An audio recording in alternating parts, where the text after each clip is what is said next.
Assalamualaikum warahmatullahi wabarakatuh dan salam sejahtera. Yang dihormati moderator kita Cik Aina Akilah, barisan para panel jemputan serta hadirin yang saya hormati. Selamat datang ke forum bahasa yang bertajuk Peranan Ibu Bapa Memupuk Santunan Berbahasa kepada Anak-anak. Hadirin yang dihormati, tanpa melengahkan masa, majlis dengan sukacitanya menjemput moderator untuk memulakan forum kita.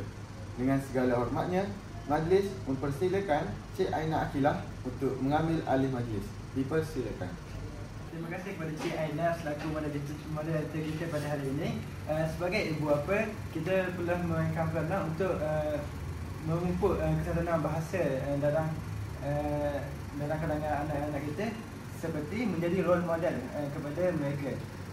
Anak-anak ni belajar daripada apa yang mereka berhati. Oleh itu, kita perlulah tunjukkan contoh penggunaan bahasa yang baik. Contohnya, penggunaan kata maaf, tolong dan terima kasih dalam kehidupan saya secara tidak langsung akan membentuk akhlak anak-anak kita tersebut. Sekian saja dari saya.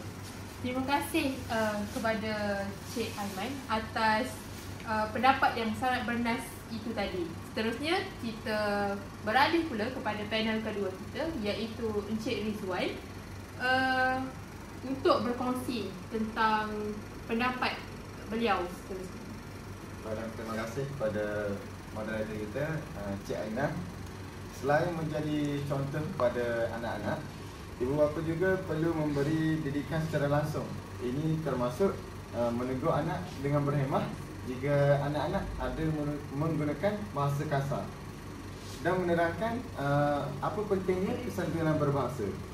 Mendidik anak untuk menghormati orang lain melalui bahasa adalah satu usaha jangka panjang yang perlu konsisten dan penuh kasih sayang. Itu saja daripada saya. Terima kasih. Terima kasih kepada Encik Rizwan atas pendapat yang sangat bernas sebentar tadi. Saya sangat setuju dengan pendapat beliau. Seterusnya, pendidikan awal sangat penting. Kini kita beralih kepada panel ketiga kita untuk berkongsi cabaran yang dihadapi oleh ibu bapa. Silakan Cik Kamalia. Terima kasih kepada moderator kita yang cantik lagi molek dan manis hari ini, Cik Aina. Okey, bagi cabaran utama ialah pengaruh media sosial dan persekitaran luar. Anak-anak kita ni mudah terdedah kepada bahasa kasar. Terima kasih kepada moderator kita yang cantik lagi molek hari ini, iaitu Cik Aina. Okey, salah satu cabaran utama pada masa kini ialah pengaruh media sosial dan persekitaran luar. Anak-anak kita ni mudah sekali terdedah kepada bahasa kasar melalui platform seperti YouTube, TikTok, permainan dan talian yang menyukarkan usaha ibu bapa ni untuk membentuk kesatuan dalam diri mereka, terutama jika pengaruh luar ni lebih kuat berbanding bimbingan di rumah.